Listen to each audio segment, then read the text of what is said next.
Hello, dear family of astrology. Satsangat Astrology back with a new video. In this video, I invite you to be part of the Satsangat Astrology family. Visit my Facebook page with this name.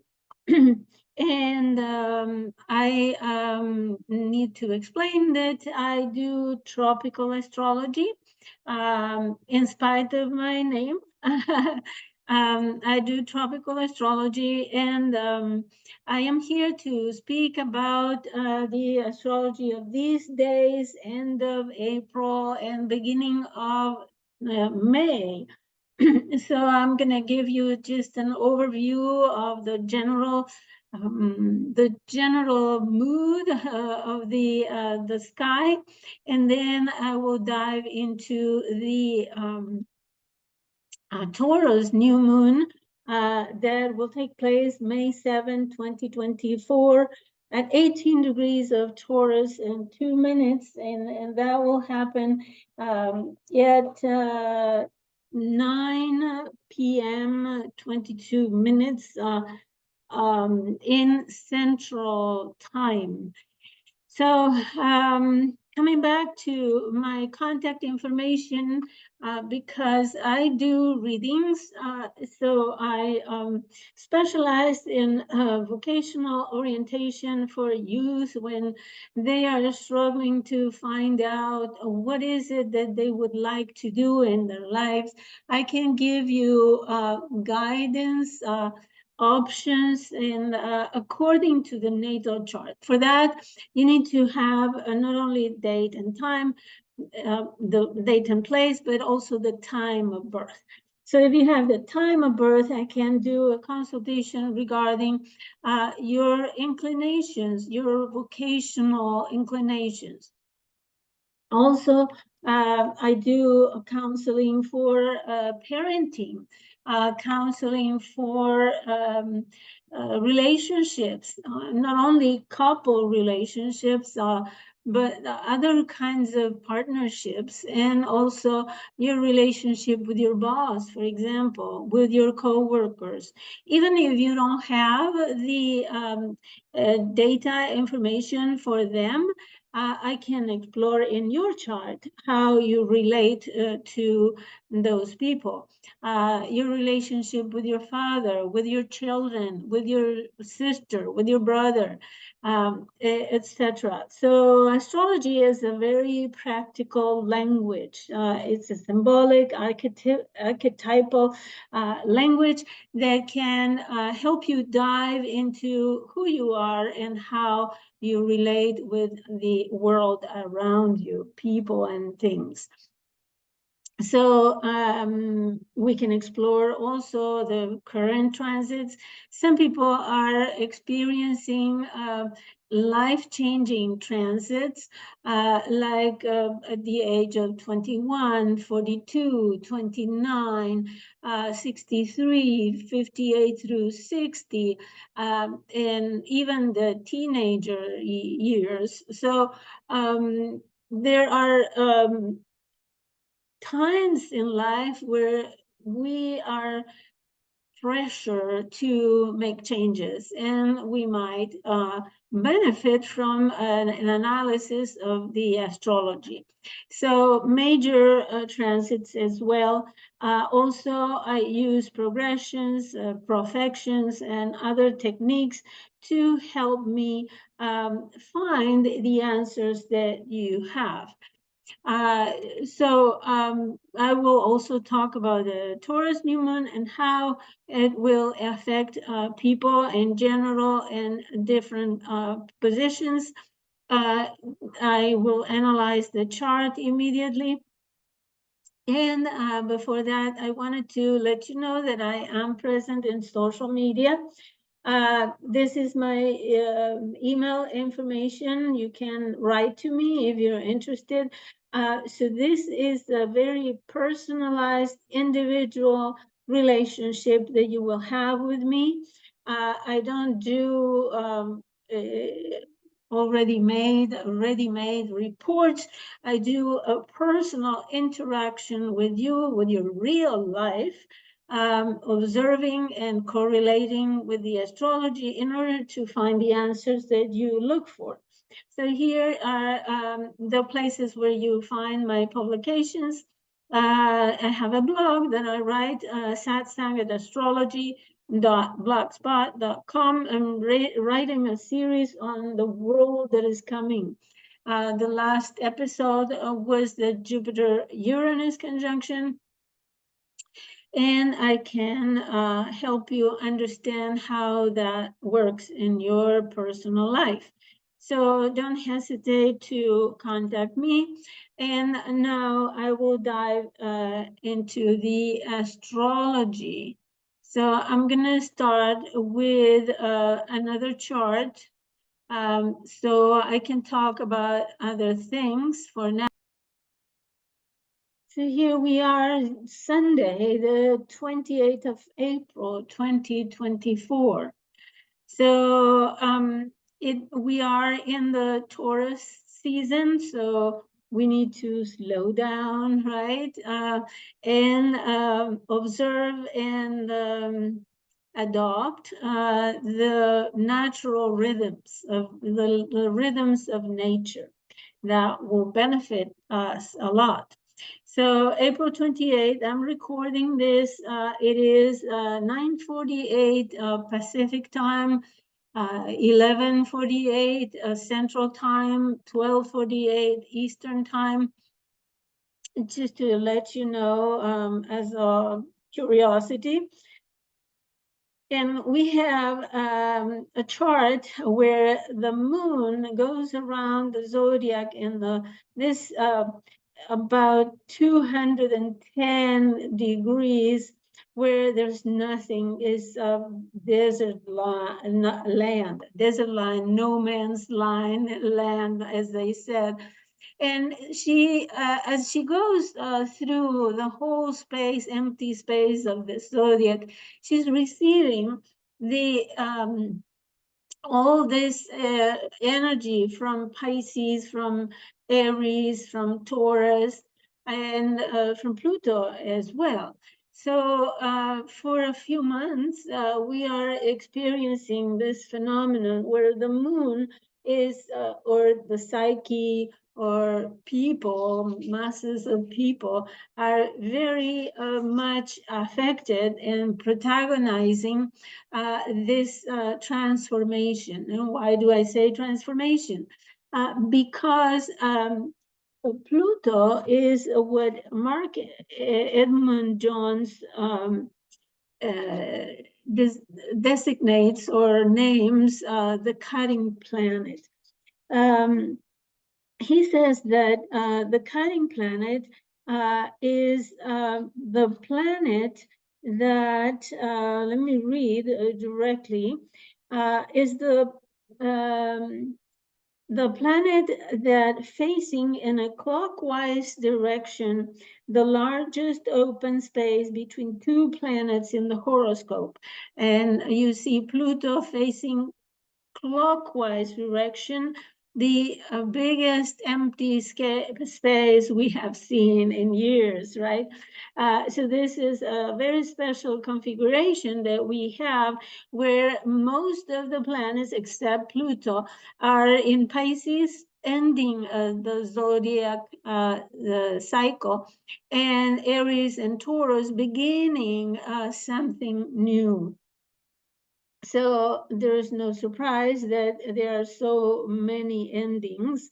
And as the cunning planet, Pluto is the cutting planet in this case, indicates the way in which we enter the experiences, the way in which we start things, and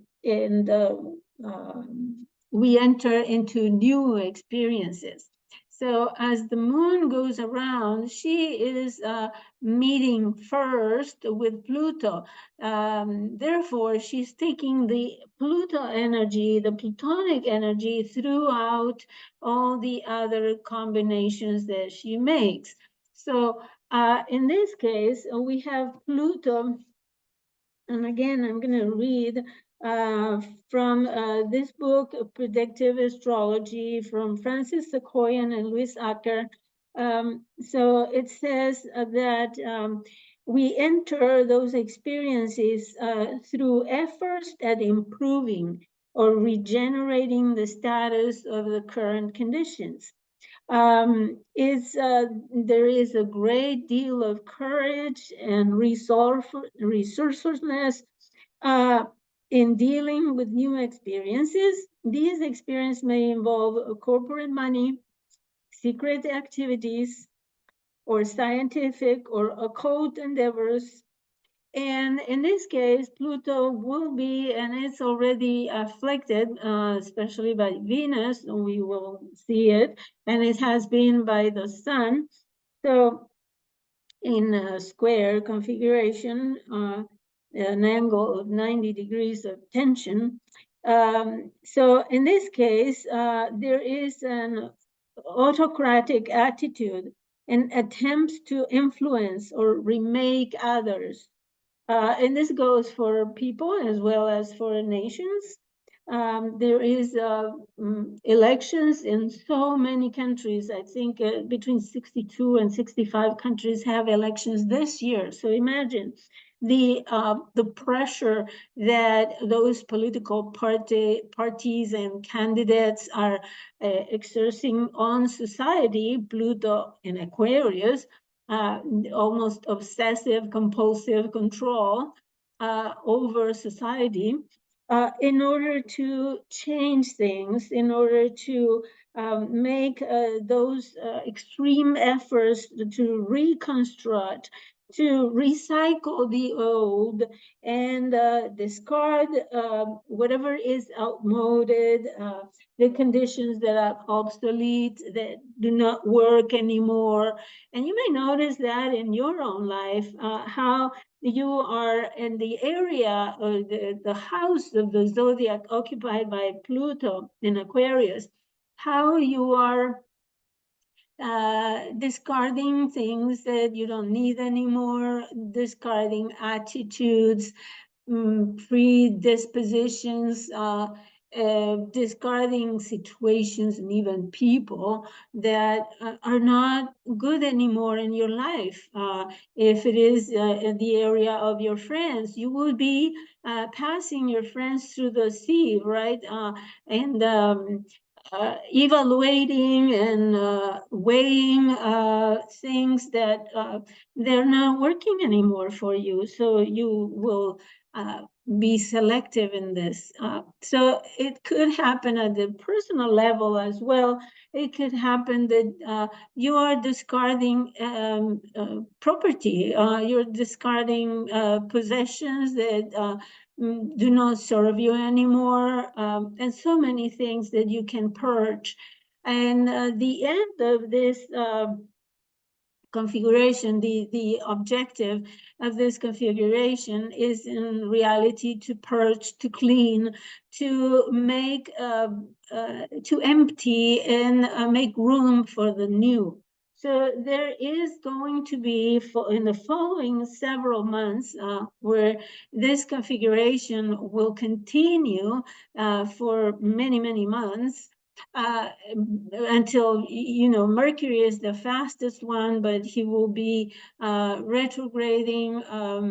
Venus, don't remember, I think is, no, Venus has already been retrograde, but Mars will be retrograde by the end of the year. So it will take several months until Pluto is superseded by another planet before facing this open space. So for now, we have many months of profound transformations. including transformation and rebirth through a lot of death. And Pluto in Aquarius may mean mass death, like genocides that we are experiencing, we are seeing in the world, exterminations, and not only the death of people, we will also, especially when now Venus squares Pluto, we will see the reality of animal extinction and how they affect the disappearance of a species in nature will affect the chain, the ecology chain. So these are very powerful times. They will continue, and as I said before as well, we have a profound death and rebirth. So something can get even worse, I will say, especially when Mars will get to Taurus and make a square to Pluto. We will see, or the end of Aries, so that we will see severe losses by war, by aggression. Now, to continue with the general factors of this chart, Pluto will station retrograde this week, and it will become even more intense, more powerful, because any planet that is stationary will be out of the influence of the sun, right? When a planet is under the sun rays, is almost invisible, if not completely invisible, is considered combust. So the archetype is not as intense when the planet is farther from the sun, completely visible, and radiating its archetypal symbolism that we can receive, that we can see, that is more visible. And everything that Pluto makes visible are what? Control, the excess of power, intense desires, intense passions like jealousy, envy, vengeance, and all the destruction, endings, death, the xenophobia. Pluto in Aquarius can intensify the xenophobia, the rejection of the other. Whatever the reason, people argue, they may argue that is the color of the skin, the nationality, the whatever reason, doesn't matter, is xenophobia. And this is also will be intensified. Everything that humans think is taboo, those passions that we hide because they are so critical, they are so dark. So Pluto stationary, especially, and retrograde will make evident all those dark passions in our life, and those feelings that people have to dominate others, to manipulate others, to control, especially the desires to the greed, right? The desire to mount money, and as well as their other limitations. For example, the fear of being controlled, the fear of being manipulated or betrayed. Also, there will be this fear of showing those on our own, right? Showing the secret dealings, the secret manipulations, and also in the Pluto also rules the sexuality, so people may feel so obsessed with sexuality in certain cases, depending on your birth chart, of course. They may feel this urge, this powerful obsession that they may try to hide it, and that may compromise their interpersonal relationships, and cause even conflicts, infidelities, etc. So there is also this fear of vulnerability, the fear of showing I am vulnerable, I am weak, etc. Because there is this counterpart of wanting to control, wanting to be in control. So Pluto retrograde usually represents the rebels, the generational rebels, those who openly show those passions, those out of control passions, right, that are usually taboo in society. So we will see two different aspects of this retrograde, because Pluto will be for a while in Aquarius, and then we'll go back to Capricorn for some time in November, end of October, I think, November. And in any case, it will be retrograde until October the 11th. So from May 2nd to October 11th, it's about 5 months as usual. And we will repeat this experience as we do every year, right? This is nothing new. So you have experienced the Pluto retrograde in other instances in other years, and you may refer to those to that segment of months where Pluto was retrograde and remember how you felt. Of course, this is also something new, since this is Pluto in Aquarius that we have never experienced before. But once it comes to Capricorn, you can review from previous retrogrades in Capricorn.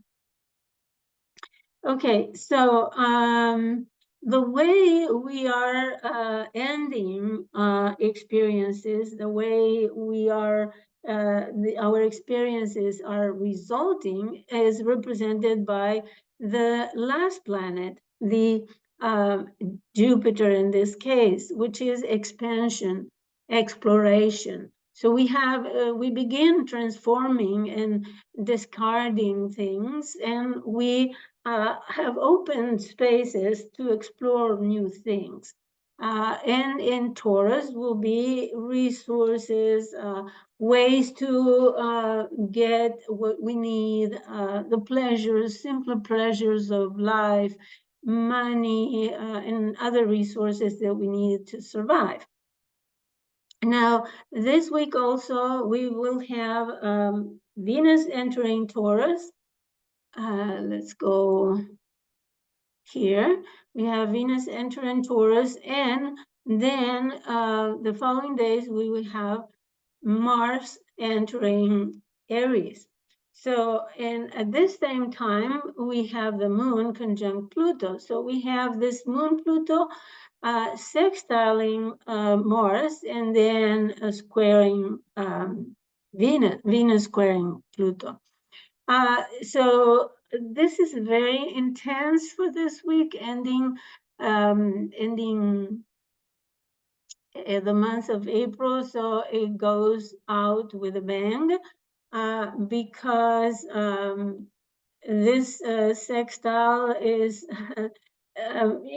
some people say sextiles are so positive and blah, blah, blah.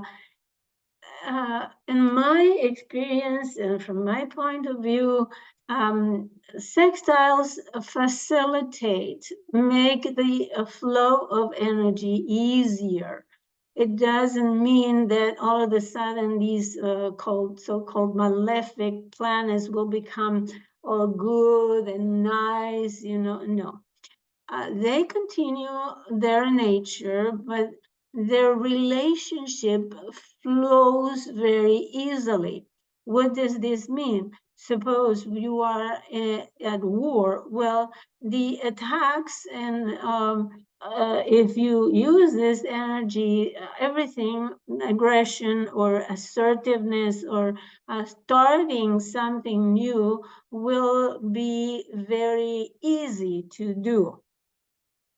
So that's why it is considered positive, but it depends on what kind of action you start, right? Because if you start a crime, then it won't be any positive, obviously. So anyways, so Mars in Aries will be very happy in his own world and in his own realm, a home. It will be slowly freeing itself from Neptune because, oh, I forgot to talk about this conjunction Mars and Neptune that happens from Sunday night into tonight and Monday, because this is very, very powerful. At a personal level, it may mean that you feel charitable, that you would like to do charity service, that you be compassionate and you will serve others and help others, blah, blah, blah. However, in the mundane or in the world, in general, it tends to have the negative connotation. And what happens is that in this case, it has the energy of the crusader, right? The warrior who goes to war to defend his or her religion, or his ideals, and sometimes his fantasies, because it's Neptune and Pisces after all. So someone who is fighting for their ideals, their fantasies, their imagined threats or confrontations, right? Their imagined enemies, etc. And it may also mean that those actions are hidden. They are not surfacing. They are not obvious, and there could be inside the ocean. There could be also there could be caused by the search for water, or there could be caused by the excess of water. For example, people may start working in places where there is flooding, for example. The people may be working hard. Remember, we have the decan of Scorpio, ruled by this Pluto and Aquarius. So society, there may be collaboration groups that work hard in order to channel the water. That could be one positive outcome. But at the same time, it could also bring severe storms with lots of water, ravaging water that may flood, that may kill, destroy. And we have seen those, since Neptune ingressed this last decan of Pisces, we have seen very dangerous and aggressive flooding and water storms. So those are other possibilities. So now Mars entering Aries is kind of freeing himself from the influence, the fantasy, the religious and the hidden influence of Neptune, and is also energizing the planets in Aries. For example, Mercury, if you remember, during the time Mars was in Pisces, there were all kinds of discourses and speeches that you couldn't even believe one word from them, because you perceive that they are fallacious, that they are lying to you, that there is something behind that they are not telling you, and you can believe the news, in fact. In summary, data was slanted, and sometimes it was direct lie. Other times it was hidden data that you didn't have access to, because Mars, the ruler of this Mercury in Aries, was in not only in Pisces, it was conjunct Neptune.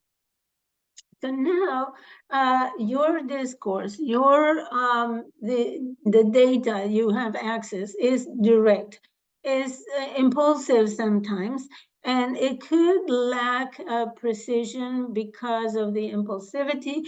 It could lack details because it's so sudden and so direct and impulsive. And you may see, for example, journalists that go directly to the place and they are informing face value the information, right, the data, and sometimes there is the need to investigate a little bit more. But Mars is at 0, so and it will be in sextile with Pluto. So it might be very intense pieces of information, but without digging too much into things. So, and so Mars is really more advanced into the sign of Aries. We will not have all of the details. Not because they're hiding, but because it's so fresh and so first value, face value, that it's hard to know all the details. Now, we have now also Venus squaring Pluto, and that will happen on the 30th, on the 1st of May. So Venus in disharmony and tension with Pluto, and Venus in Taurus, which is very strong, right? Venus in Taurus is focusing on the rhythm of nature, simple pleasures of life, looking for resources, finding the money, the food, the energy that you need to sustain your life. And and Pluto is the transformative factor. So here we have a tension. Something goes wrong and we need to review, regenerate any of those issues, including relationships. So we can expect very strong conflicts in human relationships, interactions, especially when women are involved. I wouldn't be surprised if we hear femicides because of this influence. Is very, very dark and manipulative. Pluto tends to want to control, dominate, remake the other, or regenerate. So some women may transform themselves and then all of a sudden be at odds with their partner. And then their partners may be aggressive, trying to keep them as they want them to be before, right, under their thumb. So I wouldn't be surprised if there are news about this kind of tragedies sometimes, or conflicts with women, especially young women that are still sexually active, because Venus that's representing young women. And at the same time, the moon will be with Pluto. So the emotions, you can guarantee that the emotions will be super intense, extremely intense. So dangerous time. Let me tell you exactly. Venus will square Pluto 11:29 p.m. on the 30th, and some parts of the world it will be on the 1st. So let's say overnight between the 30th of April and the 1st of May. So we can expect also very difficult news regarding finances, regarding banks. I'm not surprised if I hear that banks go bankruptcy, that money exchange goes down, that inflation may be at play in some places, that interest rates are lower or higher in the stock market, may be suffering a shock, things like that. I'm not a specialist in financial astrology, not even in finances at all, but I'm just analyzing this Venus square Pluto, because Pluto wants to control, to dominate. And Venus would like to have her stability, her nice life. Venus would like to enjoy the simple pleasures of life, her food, delicious food, her, not moving too much or too fast, having the same situation, not moving much. And Pluto wants to control, wants to dominate, wants to manipulate, and even regenerate and change and kill, right? So it can kill the economy of a country, for example, and such very drastic things. And remember, it's very, very slow, preparing to station. So Pluto has not moved the 2 degrees for a long time. And if you bear with me, I can tell you how many weeks it has been at the 2 degree mark. Let's see, I'm looking at the ephemeris. April, Pluto has been at the 2 degree mark since April 11, and it will not budge from the 2 degrees until the 24th of May. So we have 3 weeks in May and 3 weeks in April. So 6 weeks planted at the 2 degree mark. So is digging the heels, and so this makes him very, very extremely strong. So the obsession, the control, manipulation, could be extreme.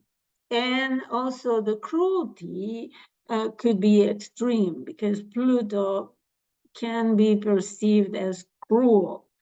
So it could be cruel, it could be extreme, and it's only on the May 24, 25 is that is moving into the 1 degree mark, backwards, of course. Anyways, so those are the main aspects this week, preparing for the 7th of the month, when the moon is closing. We have the moon here in this chart, closing the cycle that started with the solar eclipse in Aries. Remember?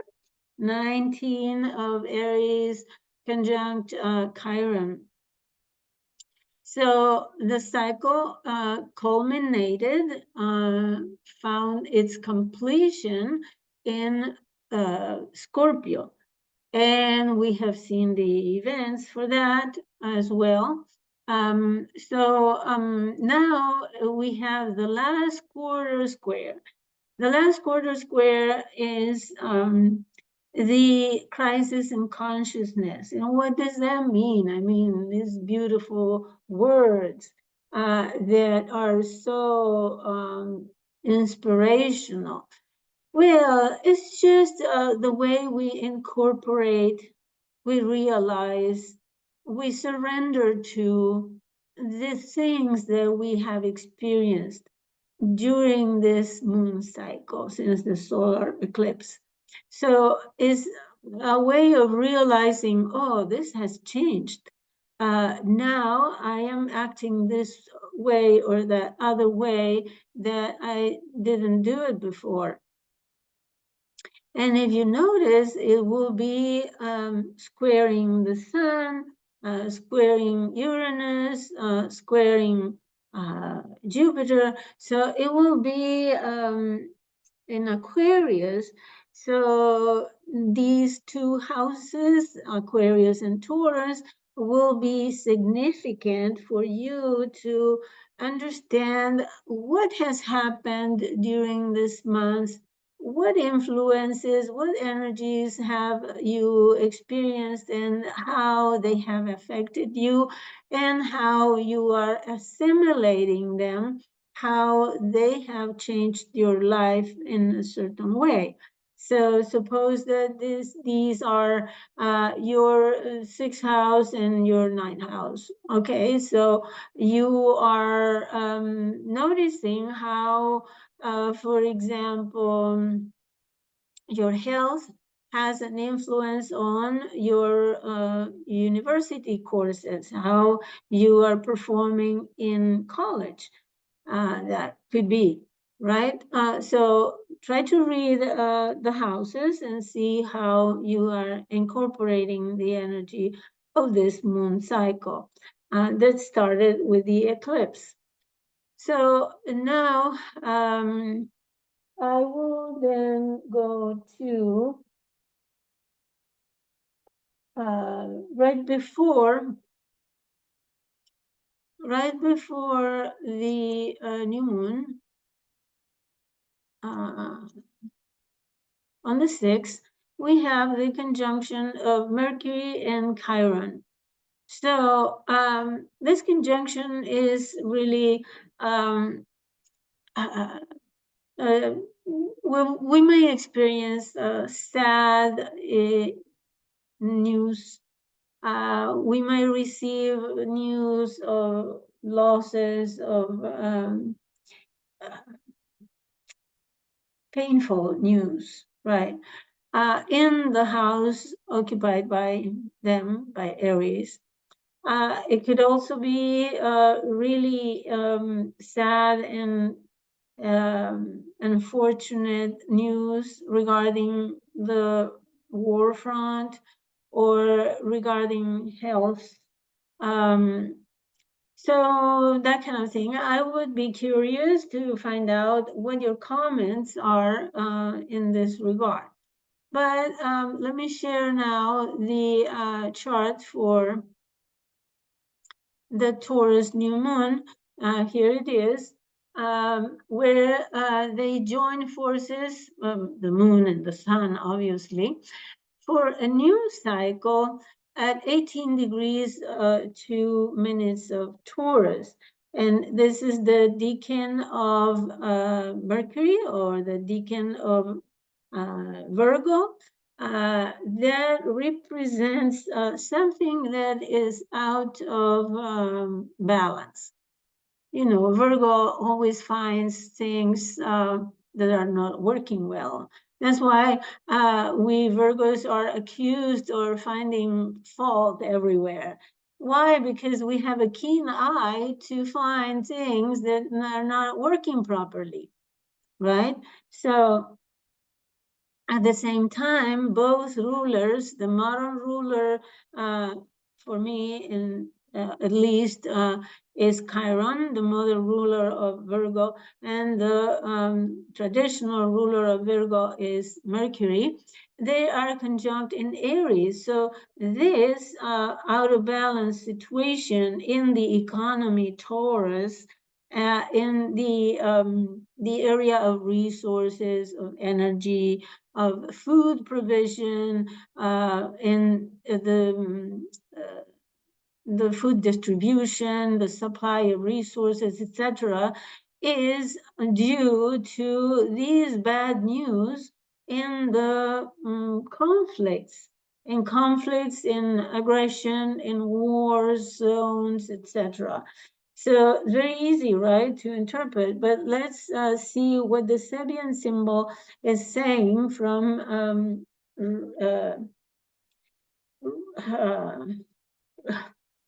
the astrologer Rudier. What's his name? Dane Rudier. Oh, for a minute I got the lake in my mind. Okay. So the Sabian symbol is counted as the 19th degree, and it says a new continent rising out of the ocean. It says, keynote the surge of new potentiality after the crisis. So according to this interpretation, there could be something new being born out of the ocean, out of something that was hidden, right? Something was hidden and now is appearing, is showing up. Something we didn't know, something occult.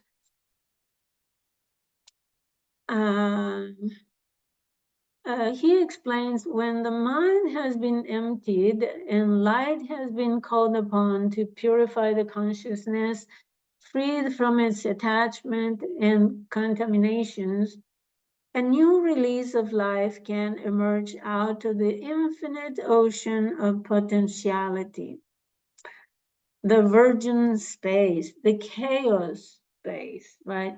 So something is created from chaos. What will be used for?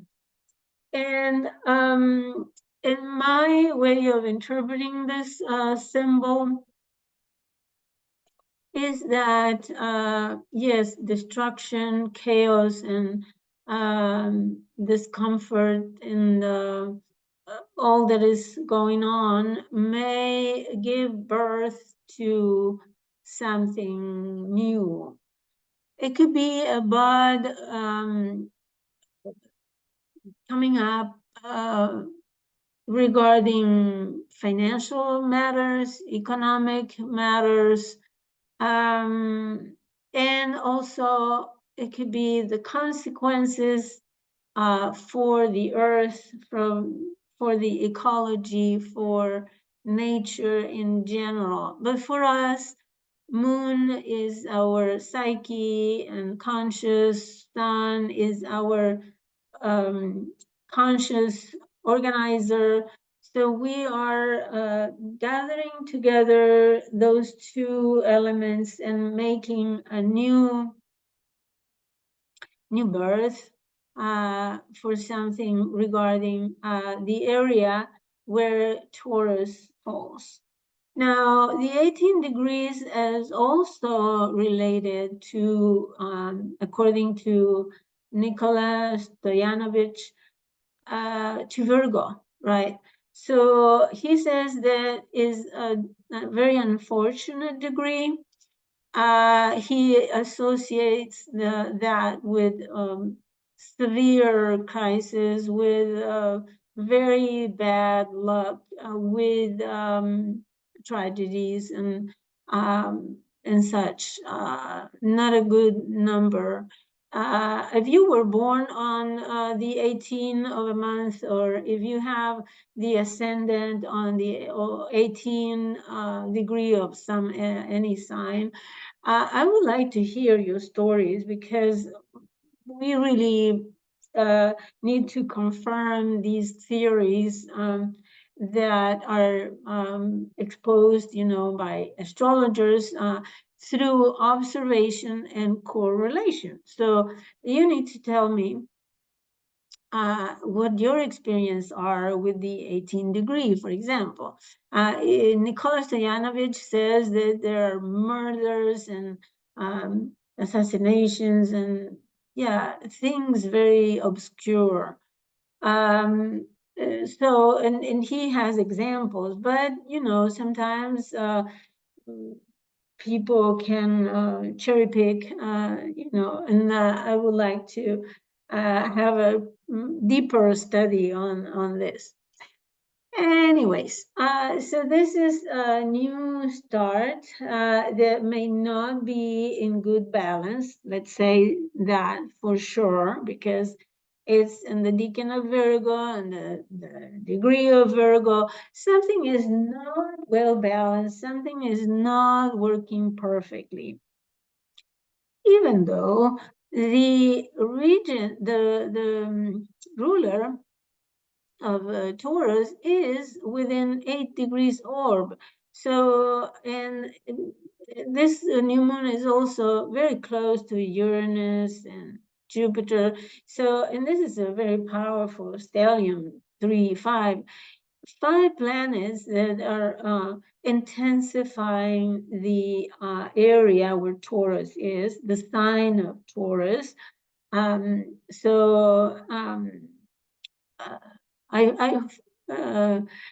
I think that anything related to banks, to finances, to resources, distribution of food, distribution of supplies, and all the energy that we need in order to sustain life will be very much in the news.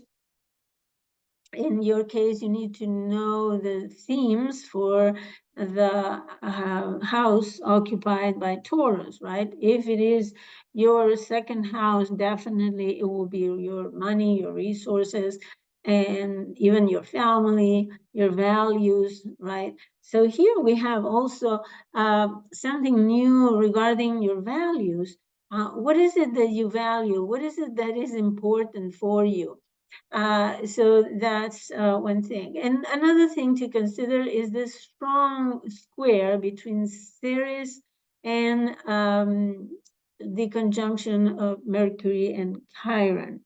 As I said before, Ceres in Capricorn represents how government institutions are need to take charge in the nutriment and nutrition and protection through the food of society. So it's they need to take charge. They need to take measurements in order to ensure that people are have access to those supplies. And in square with Mercury and Chiron, we can see the the trigger, right? The trigger is this involvement with war, with aggression, with the news of so much pain, so much pain, especially Chiron in Aries represents the pain of those who are not accepted in society.